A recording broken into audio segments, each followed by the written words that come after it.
No nii, kell on saanud meil 4. Tere tulemast.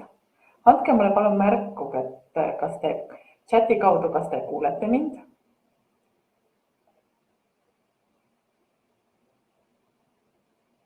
Siis on hästi.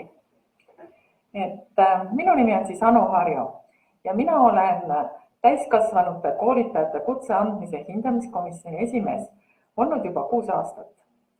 Ja hindajana olen olnud seda tööd tegemas ligikaudu 12 aastat, nii et ise oman täiskasvanu koolitaja kutset tase 8 ja igapäevaselt ka kutsedokumentide ja kutse andmisega seotud dokumentide arendusprotsessidega tegutsemas.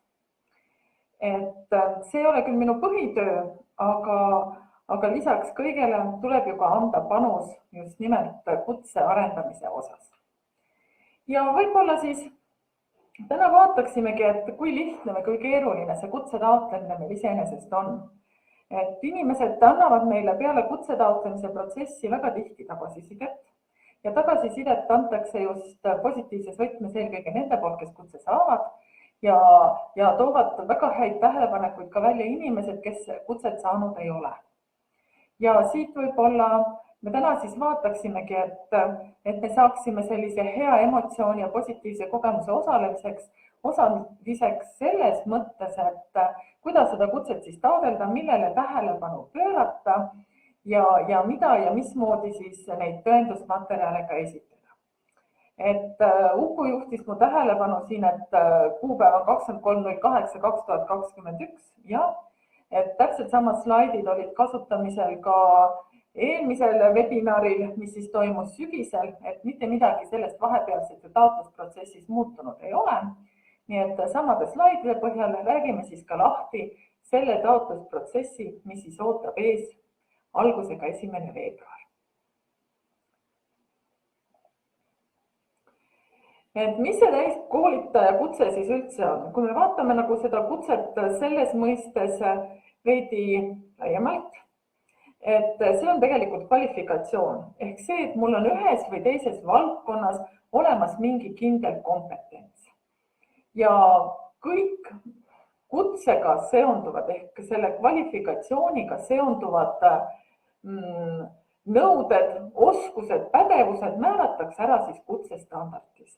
Ja nii on ka täiskasvanute koolitaja kutsestandardis määratud siis ära, millised pädevusnõuded, millised oskused peavad siis olema erinevatel tasemetel inimesel, kes siis tuleb kutset taotlema.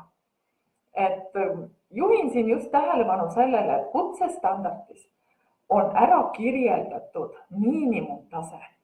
See tähendab siis seda, et kui te võtate lahti need erinevad kutsestandardid ja võib-olla alguses ka olete segaduses, et huvitav, et millisele kutsetasemele ma siis nagu vastaksin, et millist eneseanalüüsi siin ja täitma tuleks hakata. Et siis mõelda ka võib-olla natukene sellele, kui te neid kutsestandardeid loete, et mis teile nagu silma kõige rohkem jääb, et millised oskused siis minul on olemas. Ja kutse ehk kvalifikatsiooni tõendab siis kutsetunnistus, mis annabki teile siis selle pädevuse selles osas, et te olete pädev näiteks täiskasvanute koolitaja, kas siis tasemel 6, tasemel 7 kutse olemasolus või tasemel 5 või tasemel 8. Ja lisaks Eesti täiskasvanute koolitajate assotsiatsioonile Andras annab kutset välja ka eelmisest aastast Tallinna Ülikool ja läbi siis bakalaureuseõppe ja läbi magistriõppe, andragoogika magistriõppe, nii et ka seal on siis võimalik seda kutset õppe järgselt omandada ja saada. Ja Eesti täiskasvanute koolitajate assotsiatsiooni Andras kodulehel on ka kutse andmise kord, et kui teil tekib kahtlus, et kuidas see protsess on täpselt käib, mida seal siis nõutakse, siis soovitan teil ka läbi lugeda selle kutse andmise korra. Millised need kutsed meil siis on? Et täiskasvanute koolitaja kutset saame me siis anda välja, annab Andras välja tasemel 5, tasemel 6, tasemel 6 koos suhtlemistreeneri kutsega, tasemel 7 ning tasemel 7 koos suhtlemistreeneri kutsega ja täiskasvanute koolitajaga tasemel 8. Et kutsed on tegelikult väga kõrged. Kui me vaatame tervikuna kogu seda kutse kvalifikatsioonisüsteemi Eestis, et siis me saame öelda, et tegelikult hakkavad ju kutsed peale tasemest 1. Et siin on nüüd tegemist tõesti kõrgete tasemetega, alates 5, 6, 7 ja 8 on väga kõrged kutsetasemed, kus on siis juba ära kirjeldatud täiendavalt nõudeid ja pädevusi, mida siis see inimene oskab. Et kui me räägin siin, et meil on ka võimalik taodelda täiskasvanute koolitaja näiteks suhtlemistreeneriks ja tase 6 või tase 7, siis siin tuleb nüüd küll juhtida tähelepanu sellele, et kõigepealt tuleb siis ära täita täiskasvanute koolitaja tasemel, vastaval tasemel eneseanalüüs ja sealjuures siis täiendavalt siis suhtlemistreenerite eneseanalüüs ning esitada siis vastavalt ka mõlemale pool nõutud tõendusmaterjalid. Ja suhtlemistreenerite puhul on siis veel tõesti see, et seal siis kvalifitseeritakse eraldi meeskonnana veel täiendavalt juurde neid oskusid ja kompetentse läbi siis videotreeningu. Nii et kui te täiskasvanute koolitaja kutse osas saate te kinnituse sellele, et kutse vastab sellele, et teie vastate, olete pädev näiteks tasemel 6 täiskasvanute koolitaja, siis alles te saate minna edasi taotlema sama vooru põhiselt suhtlemistreeneri kutset.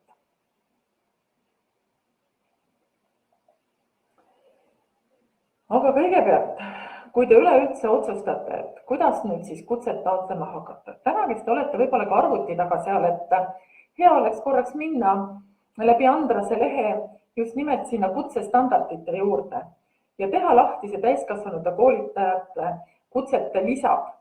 Et tihti jäetakse need lisad tähelepanuta ja jäetakse, võetakse ette kutsestandard, loetakse läbi, vaadatakse ja võetakse kätte eneseanalüüs ja asutakse seda usinasti täitma. Kuid kõige rohkem vigu, mida tegelikult hindajana saan välja tuua, on see, et tihti ei osata endale määrata õiget kutsetaset, mida taotlema tullakse. Et ka siin on vaja tegelikult teha põhjalik eeltöö, kas mul on kõik need oskused ja kompetentsid olemas, mida ühel või teisel kutsetasemel nõutakse. Näiteks täiskasvanute koolitajate kutsete kirjeldused on olemas kutsetasandi lisas number 1 ja siin on ära kirjeldatud näiteks täiskasvanute koolitaja tase 5, millele ta peab vastama. Samamoodi, millele peab vastama näiteks koolitaja, kes tuleb taotlema taset 6 või kes tuleb taotlema taset 7 või kes tuleb taotlema taset 8. Et teie, kes te tulete taas tõendajatena kutset taotlema, siis võtke väga tõsiselt ette need täpselt samamoodi need koolitaja kutsete kirjeldused, sest vahepeal siin eelmine aasta meil muutusid ka koolitaja kutsestandard tasemel 6. Nii et sama kutsestandardiga põhjal te enam seda kutset nii kergelt ei saa, kui teil varem näiteks oli täiskasvanute koolitaja tase 6. Sest siin nüüd nõutakse näiteks, ma saan teile välja tuua, ka koolitamise kogemust ja koolitajaks ettevalmistamist. Ehk see tähendab seda, et te peate olema siis läbinud kas siis oma õpingute käigus või te peate siis olema läbinud lisaks täiendkoolituste käigus koolitajaks olemise ettevalmistuse. Nii et kõik sellised tähelepanekud saate te siit ilusasti lisa 1 kätte. Kui aga vaadata kutsestandardis kasutatud termineid, see on täpselt samamoodi väga oluline dokument. Et miks ma sellele tähelepanu juhin, siis hindajana saan ma välja tuua selle, et me tihti, kui te tulete tõenduspõhisele intervjuule, siis me ei räägi kuidagi nagu ühte keelt. Ja samamoodi te olete oma eneseanalüüsi pannud kirja terminid, mida võib-olla siis koolitusmaastikul ei kasutata. Kuigi koolitusmaastikul on nende terminitega segadust üks jagu, aga et me ikkagi kutsestandardi raames ja kutse andmise kontekstis räägiksime õiges keeles, siis ma palun teil läbi lugeda ka selle lisa 2. Et te saaksite aru, mis asi on grupiprotsess, mis asi on refleksioon, mis asi on täiendkoolitus, mis asi on väljundipõhine õppekava näiteks. Ja kõige enam eksitakse võib-olla just selles, et mis on õppeprotsessi analüüs ühelt poolt ja teiselt poolt ka võib-olla seda, et mis asi see koolitusprogramm on. Et tihti arvatakse, et koolitusprogramm on selline väike ajakava ülevaade, et mis kell midagi toimub, millal toimub lõuna ja nii edasi. Ja siis hindamise käigus, kui ka taotlejaga tihti vestelda, siis ka selgituseks teile, et koolitusprogramm on õppekava detailsem lahtikirjutus ehk mis siis arvestab näiteks konkreetse sihtgrupiga. Kui teil on olemas õppekava või suurem moodulitest koosnev õppeprogramm, siis igal koolitajal on oma koolitusprogramm, kus ta siis arvestab sihtgrupi eripäradega, nende koolitusvajadustega ja paneb siis enda jaoks paika ka selle plaani, millise teema juures ta täpselt teeb, milliseid meetodeid kasutab ja nii edasi. Nii et võib-olla siit ka tähelepanekud siis teile, et me räägiksime ühte keelt.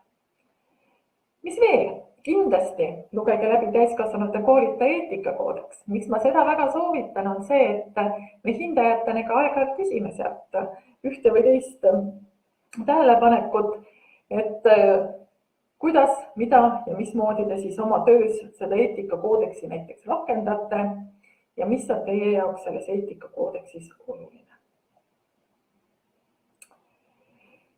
Kui ma räägin siin nagu selles kontekstis ka nagu kutse andmise juures on, et ma räägin siin kompetentsidest ja ma räägin siin nagu kompetentsidest nagu hariduse kontekstis.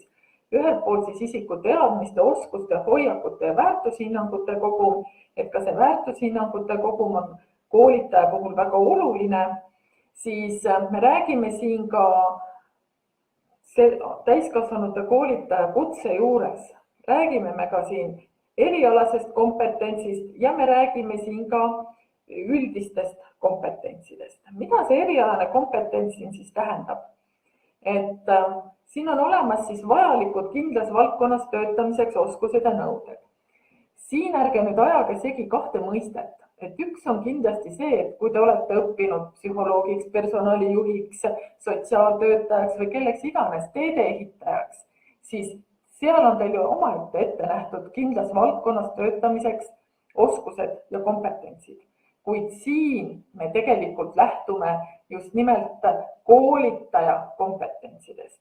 Et väga palju on meil olnud arutelude teemadena ka seda hindamise raames, et et kuidas nüüd, et ma tegelikult olen ju personalijuht või personalitöötaja või ma olen kultuurikorraldaja või ma olen üks või teine oma eriala väga tugev ja hea spetsialist, et kuidas ma nüüd ei ole koolitaja, siis te võitegi olla oma erialal või doktorikraadiga inimene, kuid kui teil ei avaldu selles õppeprotsessis vajalikud õppimist toetavad ja koolitajaks olemist kirjeldavad kompetentsid, siis täiskasvanu koolitaja kutset teile välja anda ei saa.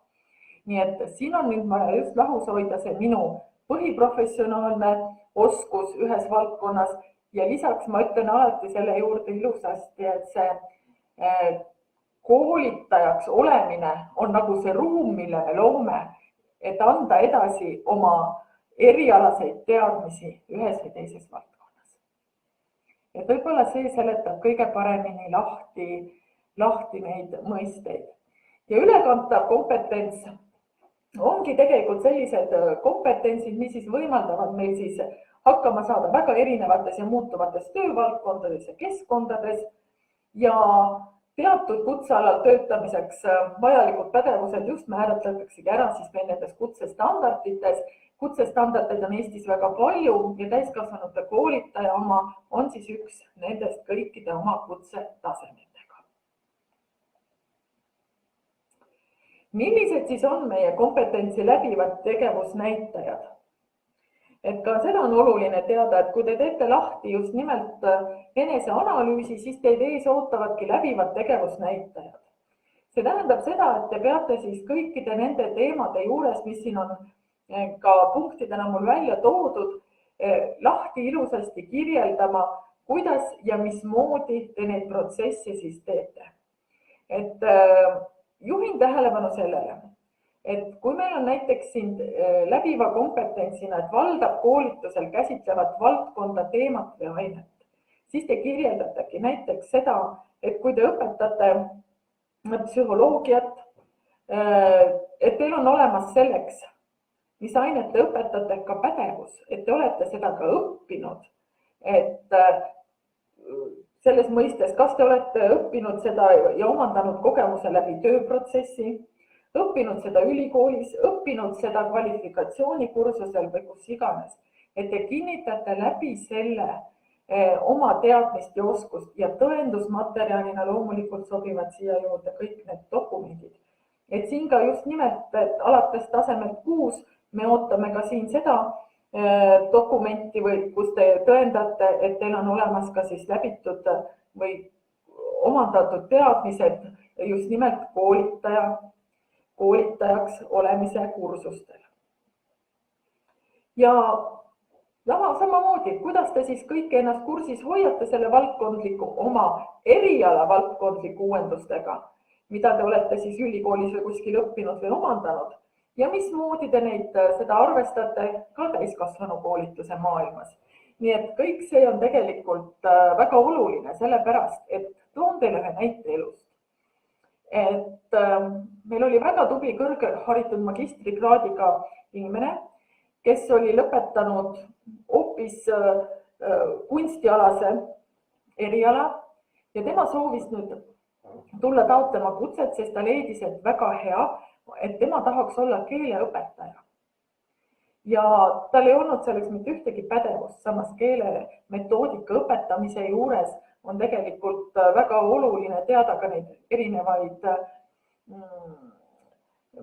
metoodika põhialuseid, millele kogu keeleõpe ju ka toetub. Ja kui me vaatasime seda, mida ta oli siis koostanud õppematerjalidena õpilastele, siis lahti tehes ka neid, vaatas juba lihtsalt elementaarset sirvides ka seal vastu väga palju vigu.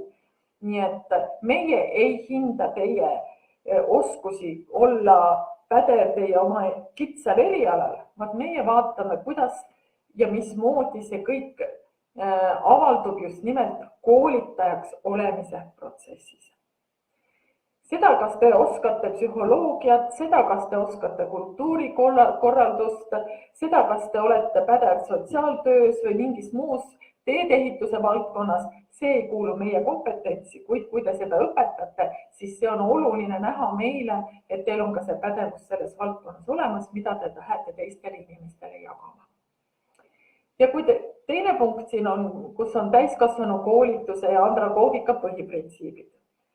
Hästi tihti me kohtame eneseanalüüsis, kus te kirjeldate kõik ära need knowledge'i põhimõttel need 6 kompetentsi, vahest mõned on veel raamatust väljavõtte teinud, tihti ka ilma viitamata, et neid me teame ise. Kuid vaadake, mida on tegelikult küsitud, mida on küsitud ilusasti ja mida hindab hindamistandard selle juures, et ka see on väga oluline. Ehk me tahame, et te kirjeldaksite väga ilusasti, kuidas te neid andragoogika põhiprintsiipe näiteks kasutate. Ja nii nagu ma ütlesin ja tõin teile juba näite sellest, et täiskasvanu koolitaja eetikakoodeksit on oluline teada ja tunda, sest see on meie jaoks väga oluline, et me järgime ka konfidentsiaalsusnõudeid, hoiame kutsemainet ja hoiame ka just nimelt läbi selle kaitstuna meie inimesi, keda me siis õpetame. Täpselt samamoodi on hea tunda ja teada ka siis valdkonda reguleerivaid seaduseid, määruseid, õigusdokumente. Nii et ka neid ainuüksi ei piisa nende nimetamisest, et te otsite ruttu internetist ülesse, vaid me ootame tihti ka seda, et te kirjeldaksite, kuidas need teie töös täiskasvanu koolitajana toetavad, mida te sealt teadma peate, mida te järgite ja nii edasi. Õppijatele tagasiside andmine on koolitusprotsessi üks lahutamatuid osasid. Nii et ka selle juures ootame ka seda, et teie kirjeldus, kuidas te seda teete, millal te seda teete ja miks te seda teete. Nii et mis see annab teile, mida see annab õppijatele, et kuidas see aitab teil kogu seda suhestumist paremini välja tuua.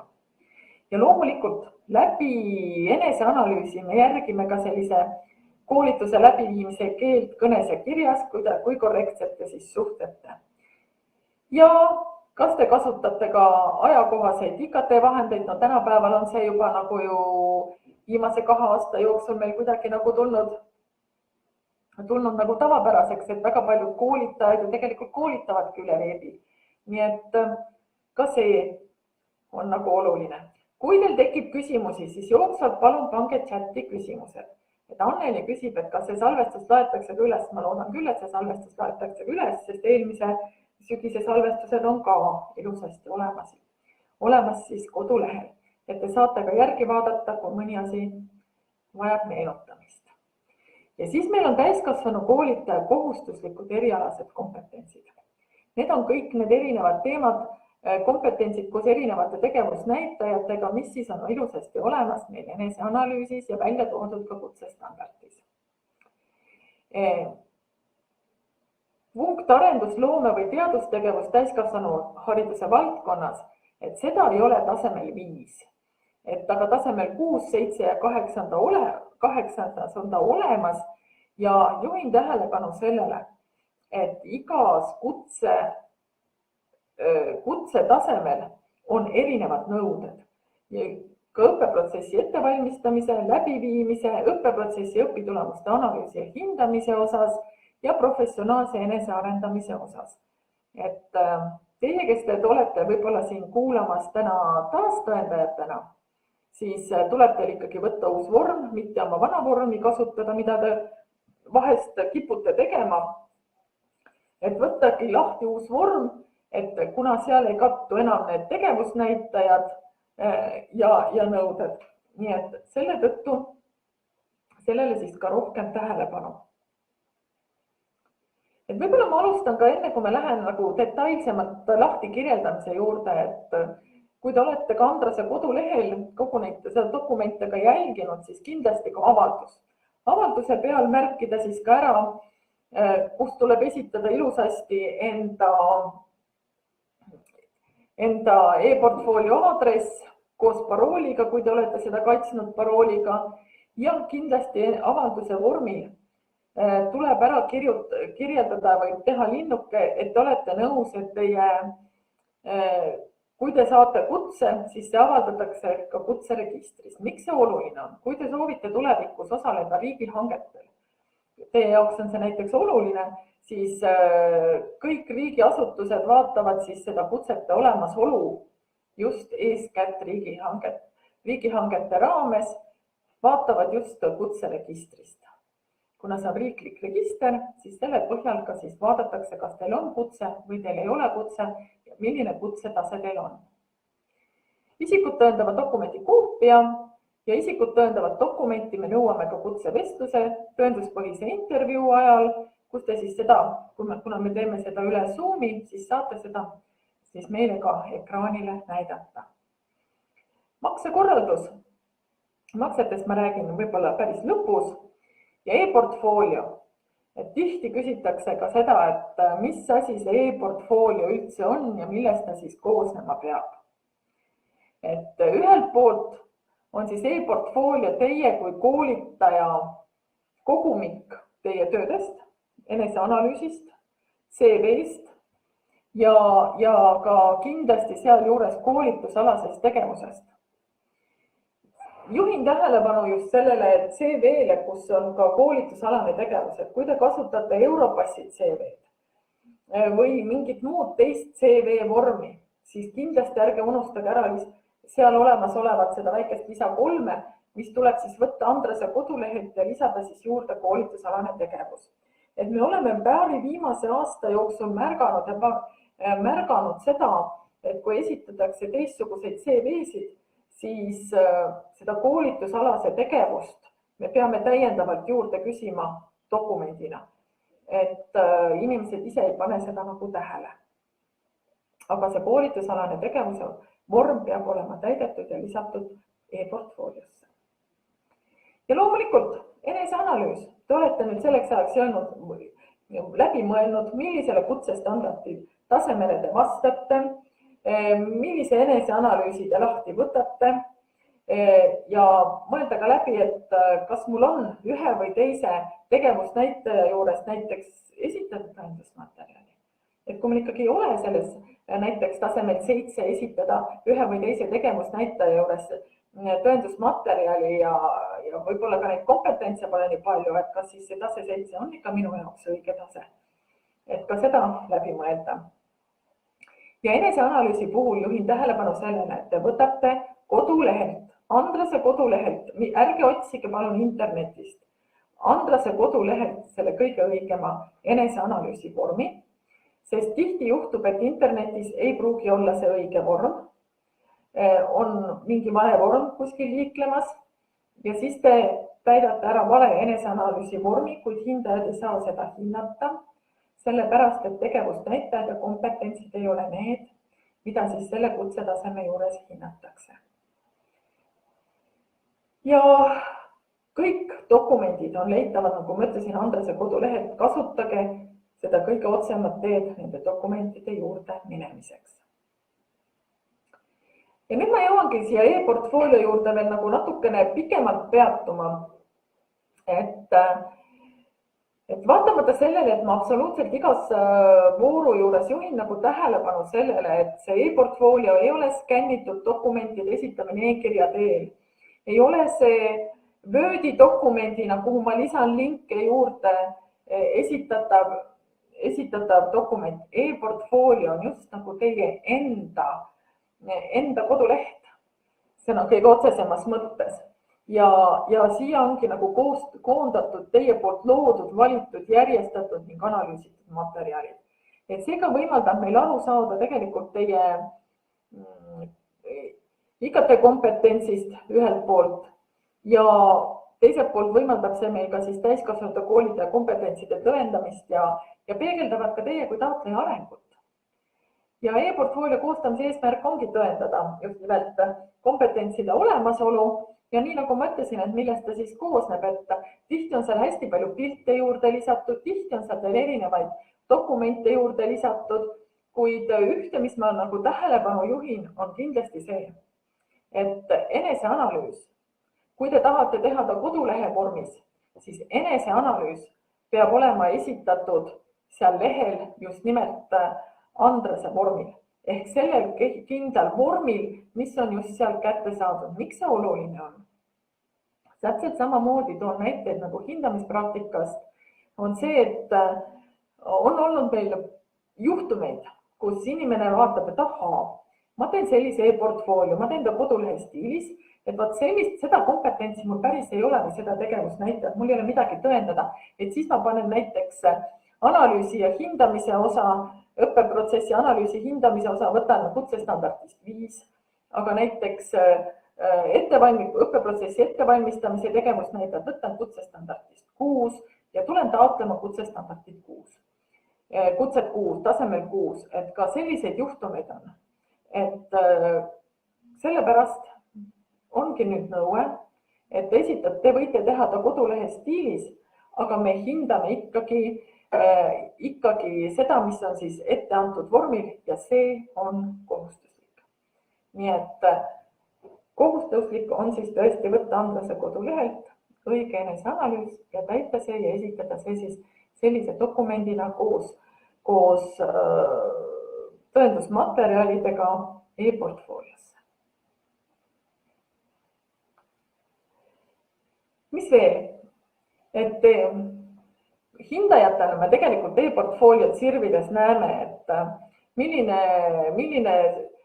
millised on selle täiskasvanu koolitaja ja taotleja väärtused, kogemused koolitajana ning loomulikult mismoodi on see koolitaja, kes selle e-portfooliot on täitnud, kuidas ta on lähtunud kutsestandardis esitatud kompetentsidest, et väga palju vahvaid ideid on olnud, väga palju häid mõtteid on olnud, kuidas inimesed on seda e-portfooliot üles ehitanud, et julgustan ka teid selles osas, et kindlasti nagu ma ütlesin juba enne, pilveteenuses kasutavad faile ei tohi kasutada, kaustu, Dropbox, Google Drive, me täpselt samamoodi ei aktsepteeri, see ei ole e-portfoolio.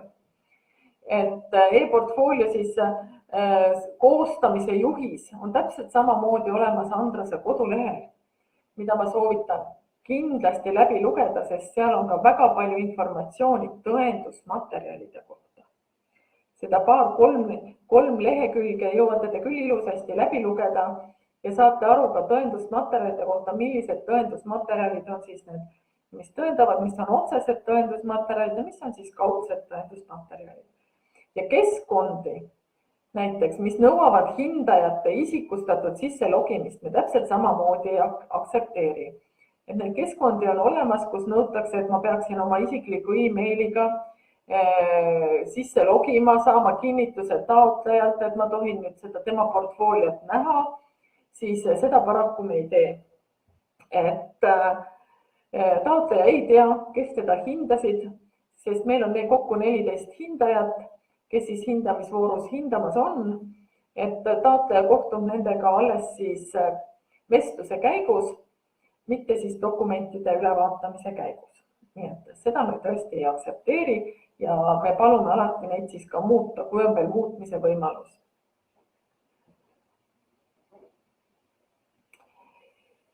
Ja mis ma tahan öelda? Taotleja vastutab e-portfoolios esitatud andmete ja failide õigsuse ja autori õiguste eest. See tähendab seda, et ma juhin tähelepanu sellele, et ei kasutaks mitte kellegi teise materjale ilma viitamata, et need failid oleksid õiged, korrektsed, teie enda koostatud, et see kutsestandard oleks samamoodi teie enda koostatud, et kõik need on nagu olulised näitajad siin juures, sest ka meie hindajatena oleme tegelikult ka ise koolitajad ja me üpris tihti kohtame ka selliseid situatsioone, kus ühe korra vaatad, et keegi kasutab minu koolitusmaterjale või väga tore, aga ta pole kunagi viidanud sellele, et need on minu omad. Näiteks, ja tal ei ole seda õigust, nii et mõelge ikkagi ka autori õiguste peale ja seda, et need failid on teie koostatud ja teie tehtud. No näiteks tõendusmaterjalide juures eelmises taotlusvoorus oli meil selline juhus, kus taotleja võttis internetist ja kooli kodulehelt õppeprogramme ja materjale, aga ta polnud kordagi nende koostamises ise osalenud. Et ta võis töötada selles koolitusasutuses, aga ta pole nendega nagu seotud, neid ise loonud, ise täiendanud, et tuleb ikka vaadata seda, et mis on nõutud kutsestandardis, mis on nõutud kompetentsi all, mida ja mismoodi te siis oma tegevust näitajad seal juures siis tõendate. Et me ikkagi tahame teada, mida teie teete kui koolitaja, mitte seda, mida teie koolitusasutus või mingi teine organisatsioon igapäevaselt teevad, kui teie sellesse panustanud ei ole. Ja kui te olete panustanud ja näiteks organisatsioonil ei ole kirjas, et see on teie tehtud, siis te saate sinna juurde võtta näiteks tõendi oma koolist, et te olete selle õppekava koostamise meeskonna liige olnud või et te koolitate selle õppekava alusel, kui seda kuskilt mujalt ei ole võimalik tõendada. Ja mis on veel oluline, et kõik, mida te nagu esitate, te kindlasti vaatate üle, sest teie peate vastutama selle üle, et kõik lingid töötaksid ja kõikidele esitatud materjalidele on ligipääs. Ei pea Andrase esindajad ega ei pea ka hindajad hakkama taga ajama taotlejad, et kuulge, et me ei saa siia ligi teisele materjalile või kolmandale materjalile ligi. Mis on sagedasemad vead? Võib-olla kõige sagedasem viga siin juures on see, et te teete seda oma arvutis. Te võtate oma desktopi pealt ja panete selle lingi kõik, nagu teie arvutis töötabki. Ja te pärast ei kontrolli üheski teises arvutis seda, et aga seal ta ju üldse ei tööta. Et selle tõttu on väga hea võtta kellegi arvuti, proovida sinna sisse, oma e-portfooliosse sisse minna või paluda sõbral kellelgi üle kontrollida, kas need lingid töötavad ja kas kõikidele materjalidele, mida te tõendusmaterjalidena esitate, on ka ligipääs. Millele veel juhin tähelepanu ja mis on kirjas ka e-portfoolio juhises, on kirjas see, et e-portfoolio peab olema kättesaadav kogu hindamisperioodi jooksul. Mida see tähendab? See tähendab seda, et te esitate 1. veebruariks taotluse ära, aga näete, 3. veebruari tuli mõte, et issand, aga see on veel parem. See on veel parem tõendusmaterjal või oi, ma oleks võinud seal veel niimoodi kirjutada või mida iganes ja hakkate usinasti seda parandust tegema. Seda te enam teha ei tohi. Kui te olete Andrasele ära esitanud oma taotluse, siis hiljem seda muuta ei tohi.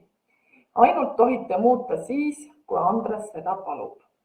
See tähendab seda, et meil on võimalik logida ja kõikide järgi välja võtta väga ilusasti ka seda, et millal mingi muudatus kuskil lehel on veel tehtud, et me jälgime ka seda. Ja avalduse esitamisest kuni kutsekomisjoni otsuse jõustamiseni peab olema e-portfoolio kättesaadav. Nii et seda peate ka arvestama, et kui te hakkate siin vaidlema või teil on veel mingid, te ei ole rahul näiteks kutsekomisjoni otsusega, et te ei saanud kutset, nüüd te täiendate hoolega seal seda ja siis esitate vaide, siis seda vaidet kindlasti ei rahuldata, sellepärast et te olete juba vahepeal muutnud. Et kuni kogu protsessi lõpuni te seda muuta ei tohi. Nii et selles osas on ka meil olnud tõesti selliseid juhtumeid, kus vahepeal täiendatakse e-portfooliot ja siis me ei saa seda enam hinnata, sest see ei ole õiglane ja aus võrreldes teiste taotlejatega. Ja siin on mul ka kirja pandud ka veel see, et e-portfoolio peab sisaldama kehtiva vormil esitatud eneseanalüüsi. Nii et ärge sellega palun eksige. Ja kui taotleja eneseanalüüs on esitatud eesti keelde tõlgituna, siis peab taotleja esitama eneseanalüüsi ka originaalkeeles, kas siis vene keeles või inglise keeles. Nii et meil saab siis eksameid teha ka 3 keeles. Aga nüüd ma tulen kõige olulisema asja juurde siin, et enne kui te üldse hakkate eneseanalüüsi täitma, siis võtke lahti hindamistandard ja vaadake, mida hindajad hindavad. Võtsin teile praegu siia lihtsalt hindamistandardist tase 6. Lugege see hindamistandard rahulikult läbi ja mina soovitan seda, et kõigepealt vaadake, mida hindajad hindavad ja siis hakake täitma eneseanalüüsi. No näiteks tasemel 6 on tegevusnäitaja kompetentsi all, õppeprotsessi ettevalmistamise all on tegevusnäitaja selgitab eelnevalt välja ja analüüsib konkreetse õpperühma õppija erivajadusi. Kui te näete, siin ka juba lisatakse juurde see, et vaata lisa 2, et terminid oleks õiged. Ja teie ülesanne on ju tegelikult kirjeldada, sest meie hindajatena hindame, kuidas te kirjeldate, kuidas te selgitate välja õpperühma ja õppijate õpivajadused ja kuidas te arvestate neid koolituse kavandamisel. Seda meie hindame, et teie ülesanne on siis seda protsessi kirjeldada, kuidas te seda teete. Et me kohtame aeg-ajalt ka taotlejaid, kes püüavad internetist või koolitajat käsiraamatust või andragoogika õpikust või kust iganes võtta kogu aeg selliseid ilusaid kõlavaid lauseid. Ei, me tahame tegelikult teada, kuidas teie koolitajana seda teete. Nii lihtsalt ja nii selgelt iseenda poolt kirjeldatuna te selle kirja pangegi. Ärge otsige neid ilusaid kõlavaid lauseid, sest ka internetis, kui te vaatate, on üleval erinevaid eneseanalüüse, unustage nad ära. Kirjeldage nii, nagu teie seda teete. See on kõige selgem, sest pärast, kui me ka vestleme, siis on teil väga hea ja selgitada, kuidas te seda teete.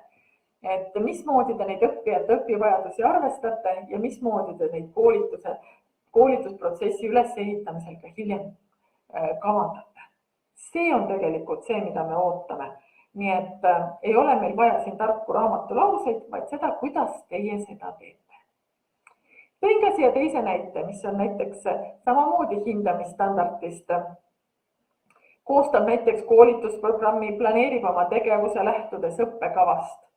Oletame nüüd, et õppekava on teil olemas, mille alusel te tegutsete. Kui ei ole, siis ongi see koolitusprogramm.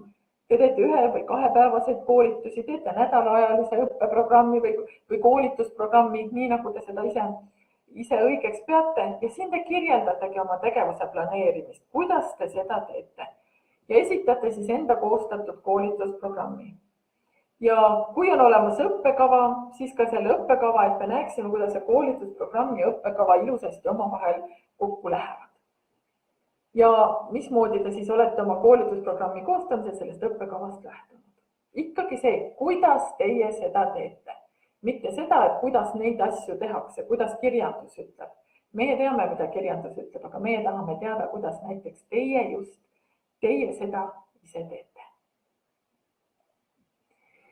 Ja kui te seda eneseanalüüsi täidate, täpselt samamoodi ma tahtsin veel, vabandust, tulen korraks eelmise mõtte juurde tagasi, et tahtsin öelda seda, et kui te neid vaatate, mida hindajad hindavad ja selliselt põhjalt ka neid kirjeldusi üles ehitate, siis seda vaadake ja täitke täpselt niimoodi.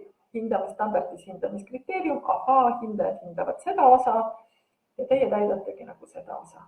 Seda te panetegi kirja oma tegevustiku. Nii et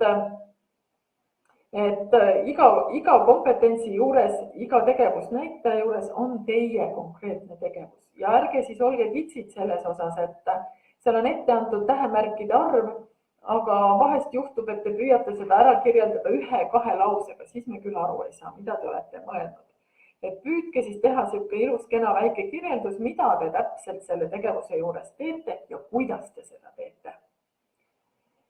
Nii et teie enda näited, teie elu igapäevatööst, seda on kõige lihtsam kirjutada.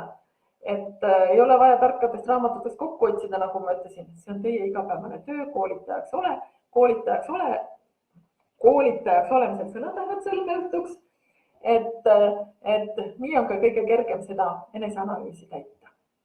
Ja kui me nüüd räägime nendest tõendusmaterjalidest siin juures, et siis täpselt samamoodi need tõendusmaterjalid tuleb esitada ja tõendusmaterjalid on meil täpselt samamoodi välja toodud e-portfoolio juhises ja tõendusmaterjalide valik ja esitamine on kutsetaotleja ülesanne ja kutsetaotleja vastutab siis nende esitatud materjalide tõesuse eest. Et need on siis ka tema enda tehtud, et need ei ole internetist kopeeritud, kuskilt otsitud või tehtud.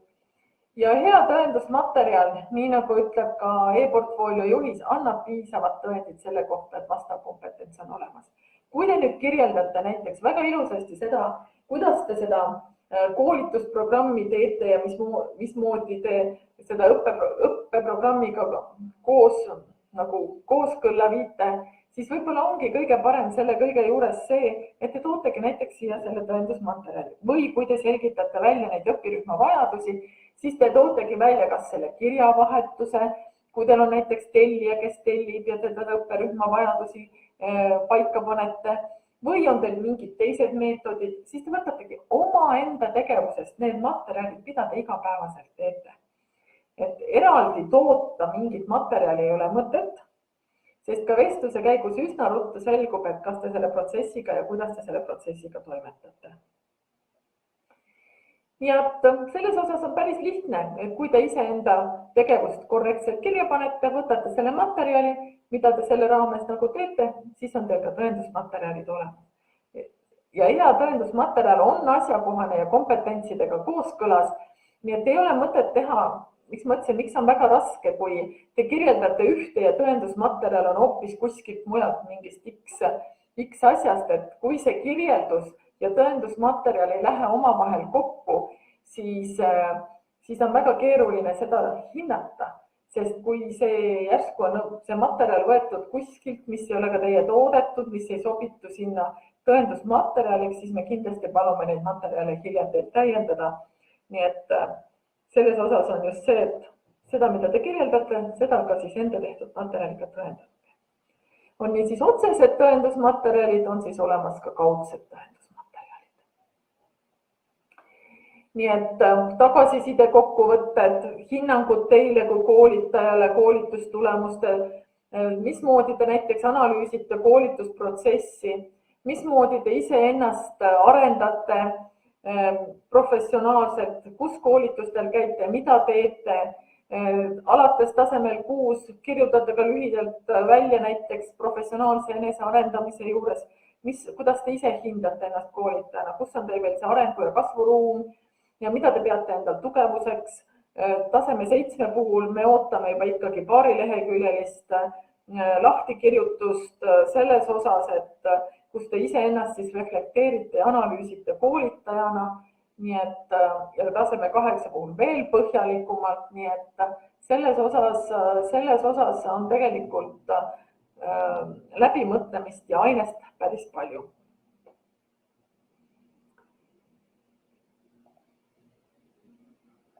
Ja toon teile nüüd näite siin ka selle eneseanalüüsi juures, et kui on olemas kirjas tõendusmaterjalide esitamine, siis see tõendusmaterjali esitamine on kohustuslik.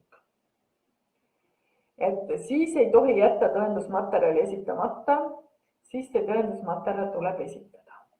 Aga kui nüüd on näiteks siin, et on tühi lahter ja ei ole kirjas tõendusmaterjali esitamine, siis siia viide tõendusmaterjalile te midagi esitama ei pea. Ei ole vaja seda, mida te kirjutasite kompetentsi tõendamise juures, uuesti siia kopeerida. Nagu mõnikord ka inimesed teevad, ei, see lahter jääbki tühjaks, kui siin ei ole kirjas tõendusmaterjali esitamist. Ja need on sellised tumehalliga trükitud, olge siis tähelepanelikud, et kus siis on vaja ja kus ei ole vaja. Et tavaliselt näiteks tasemel 6 õppeprotsessi läbiviimine näiteks, kus te selgitate õppijatele õppekavas seatud õppe eesmärke, siis katsuge neid siin 2000 tähemärgi juures ilusasti meile ka selgitada, kuidas te seda teete. Ja siia ei ole vaja siis täiendavat. Aga meil on ka inimesi, kes on esitanud siia tõendusmaterjali, kuidas nad siis seda teevad, kui neil on mingi IT-valdkonna või mingi spetsiifilise valdkonna teemadega seondult, kuidas nad siis seda veel täiendavalt teevad. Aga kohustust ei ole. Nii nagu ei ole 2 ühesugust identset täiskasvanute koolitajat, nii ei saa ka olla 2 ühesugust eneseanalüüsi või 2 ühesugust e-portfooliot. Nii et olgem siis tähelepanelikud, ärgem siis teie olge need, kes siis esitavad meile plagiaadi. Me kõiki ka kontrollime, et kas meil on varem esitatud ühte või teist või kolmandat selles osas. Ja me märkame ka üsna ruttu ära, kui te olete kuskilt kellegi võtnud ühe või teise tegevusnäitaja juures kirjelduse näiteks, et see ei ole teie enda oma, te olete selle kuskilt võtnud kas siis internetist või hea kolleegi käest või mida iganes, kellel on juba kutse olemas, et seda me siis ka plagiaadi suhtes kontrollime. Et ärge palun kopeerige, et see ei ole juba kooskõlas ka täiskasvanu koolitaja eetikakoodeksiga ja teie väärtustega, nii et olgem siis väärikad ja tehkem siis ise.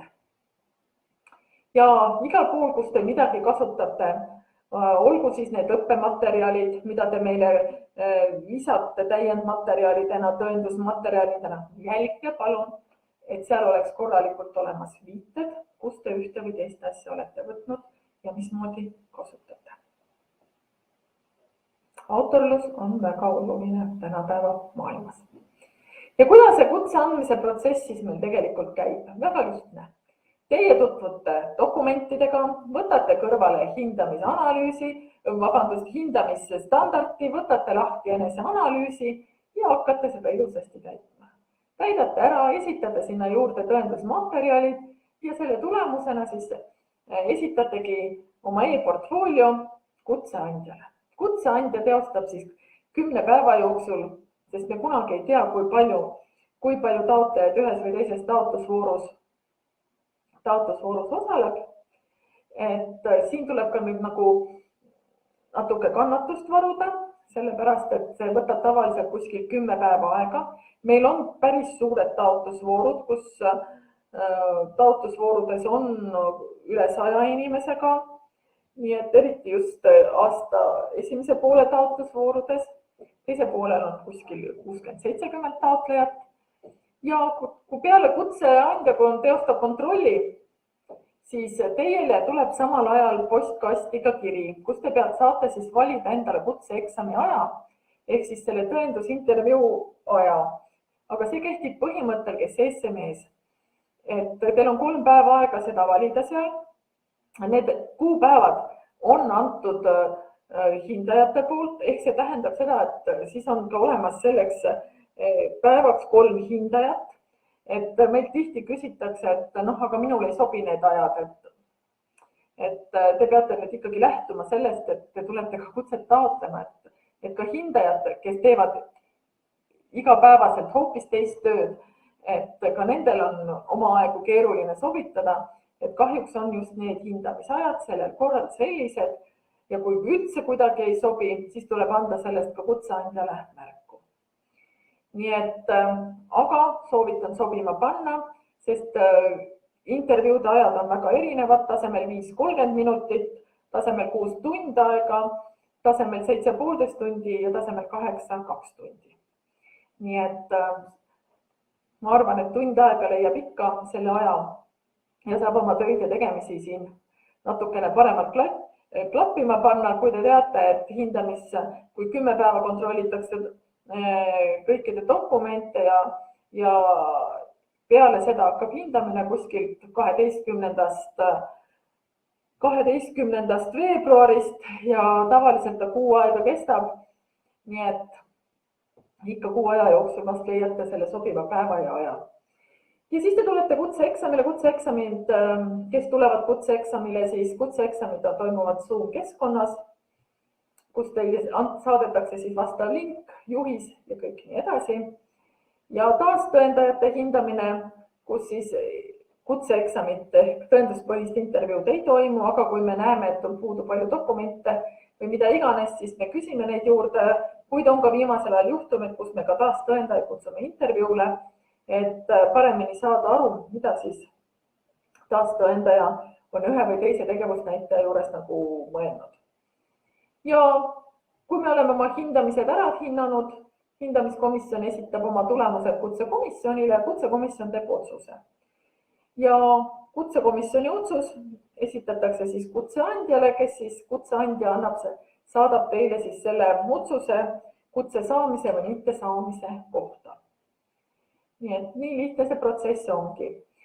Ja nagu ma ütlesin, et ei ole mitte midagi keerulist ka selles hindamises. Hindamisstandardis on lahti kirjutatud, kuidas meil kõik täpselt käib, mismoodi käib. Hindajatel on hindamisvormid, et hindajatel on ette antud ka täpselt see, mida nad hindavad, mille alusel nad hindavad, et sellist, nii nagu öeldakse, et nad ei teadnud ise ka. Ma arvan, et hindajad on meil päris teadlikud, mida nad hindama peavad ja mida siis hinnata tuleb. Nii et dokumentide hindamine, tõenduspõhine hindamine ja alati on siis 3-liikmeline hindamisgrupp. Ja lisaks siis on meil, kui tullakse suhtlemistreeneri kompetentse taotlema, on siis ka eraldi veel 3-liikmeline hindamisgrupp. Nii et juhin tähelepanu sellele, et hindamise otsuse teeb kutsekomisjon. Hindajad saavad anda ainult hindamisettepaneku, mida nad siis on hinnanud just nimelt oma nägemuse kohaselt. Mul on siin kutsekomisjon koguneb 22. november 2021. Mul on siin see vale kuupäev, sest ma alles 10 minutit enne teiega kohtumist sain teada selle, et kutsekomisjon koguneb 29. märts. Nii et nii kaua, kui te esitate 1. veebruaril oma taotluse, peate te siis kannatust varuma, et 29. märts koguneb siis kutsekomisjon kevadel, et sellepärast on see siin ka muutmata. Ja kui te saate kutse, siis kutsetunnistus kehtib 5 aastat, nimi läheb ka kutseregistrisse ja see on tunnustus ja märk teie kui täiskasvanute koolitaja pädevuse kohta. Nii et ütlesin, et ma räägin lõpus ka natuke hindadest, et alati küsitakse, miks need tasud sellised on. No mina tahaks öelda selle peale, et täiskasvanute koolitaja kutse taotlemise tasud on ühed madalamad võib-olla. Siin kõikide, kui me vaatame siin ka teiste kutsete taotlemise juures, et erinevatel tasemetel on ta erinev ja see sõltub suures osas ka siis dokumentide mahukusest, keerukusest ja teiselt poolt ka siis kutseeksami ajast. Nii et selle tõttu nad ka siis sellises võtmes täna on. Miks on taotlusvoor 1. veebruaril, mitte 1. aprillil, nagu varem oli, on tõesti see, et kutseandjal lõpeb, Andrasel lõpeb kutse andmise õigus. ja uue konkursi kaudu siis toimub uue kutseandja leidmine ja selle tõttu siis tuleb ettepoole tõsta viimast kutsevooru, sest aprilli lõpuga lõpeb siis Andrasel kutse andmise õigus ja siis 1. aprillil ei saanud enam seda vooru läbi viia. Nii, panin teile ka natukene, et te mõtleksite läbi, mida ma pean siis tegema, kui ma tulen kutset taotlema. Punkt 1, valige õige kutsetase. Ärge hinnake ennast üle. Et pärast on väga kurb, et ei saa kutset selles osas, siis on kõik halvasti, siis on kutseandja on rumal, siis on rumalad hindajad, kõik on halvasti, aga tegelikult tuleb vaadata peeglisse ja öelda, kas ma valisin õige kutsetaseme. Lugege läbi need kutsestandardi lisad. Et nii on ka enda süda rahul, te kõik ise olete ka õigesti teinud. Lugege läbi kutsestandard, et veenduda, et teie tase vastab nendele sisukompetentsidele, sest ma ütlesin, et seal on kirjeldatud miinimum. Et alati rohkem, natukene rohkem võib olla, aga seal on kirjeldatud miinimum. Võtke ette hindamistandard, vaadake seda, mida hindajad hindavad. Lugege kindlasti läbi e-portfoolio juhend. Otsige kokku siis tõendusmaterjalid, just nimelt teie enda praktikast.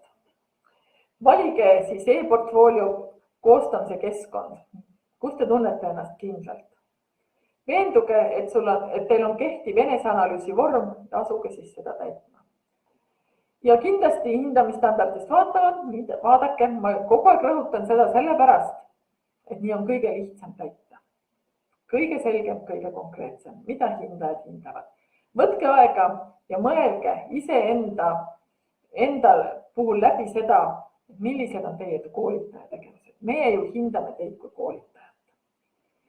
Ja et kõik nõutud dokumendid on olemas, kontrollige üle siis eneseanalüüsis kõik lisatud dokumendid ja et ka lingid avanevad ja veenduge, et maksekorraldus on tehtud ja et taotlus Andrasele sai ikkagi 1. veebruari kuupäevaga vähemalt 23.59 esitatud.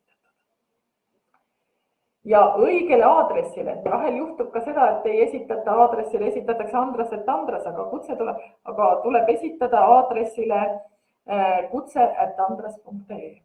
Ja ütlen veel ühe juurde, need pildid selles mõistes, kus te inimesi pildistate koolitussituatsioonis, need ei päde, need ei ole tõendusmaterjal. Ja kui te tahate pilte esitada lihtsalt seal kodulehel, siis me eeldame, et te panete juurde, et teil on nõusolek nendest inimestelt.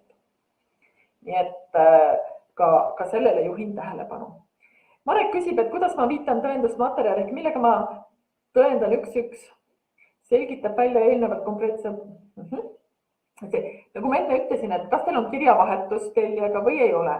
Või teil näiteks siin juures, kui te pöördute või teete avalikku koolitust või mida iganes, et kuidas te selgitate välja selles osas, milliseid erivajadused vajad, kas te küsite, saadate mõne küsimustiku eelnevalt osalejatele või kui te saategi esimest korda nendega kokku seal ruumis, siis te ju täpselt samamoodi saate ju küsida, millised on need ootused koolitusele, millised on need erivajadused, mida nad vajavad. Aga kui me tellime koolitusi või me läheme tellitud koolitusele, siis meil on selle võrra lihtsam, meil on kirjavahetus, me teame juba, et keegi on seal nägemisprobleemidega inimene, ma pean midagi teistmoodi tegema, või on kuulmisprobleemiga inimene, või on ratastooliga inimene, et ma tean, kui ma planeerin seal liikuvusega teatud tegevusi, et kuidas tema saab kaasas olla, et kõiki selliseid asju saab eelnevalt kindlaks teha. On teil veel küsimusi mulle? Aeg hakkab meil otsa saama, aga on teil küsimusi? Maksekorraldus peab olema ja tehtud hiljemalt 1.02 enne kutse taotlemist.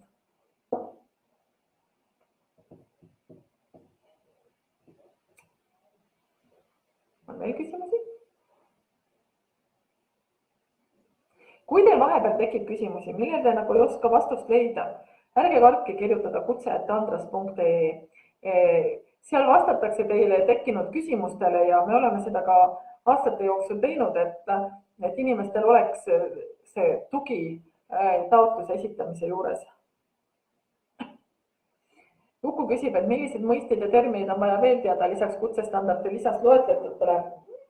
Et need on need olulised, mis me oleme seal välja toonud, sest me eelkõige ikkagi ootame seda, et inimesed saaks aru, mis need mõisted on, milliseid koolitaja maailmas kasutatakse ja teine asi on ka seda, et need on sellised üldisemad terminid, mis on siis koolitusmaastikul kokku lepitud. Et selliseid spetsiifilisi eriterminoloogiat me siin tegelikult ei nõua, aga need on siis sellised üldised koolitaja maastikul kasutatavad terminid.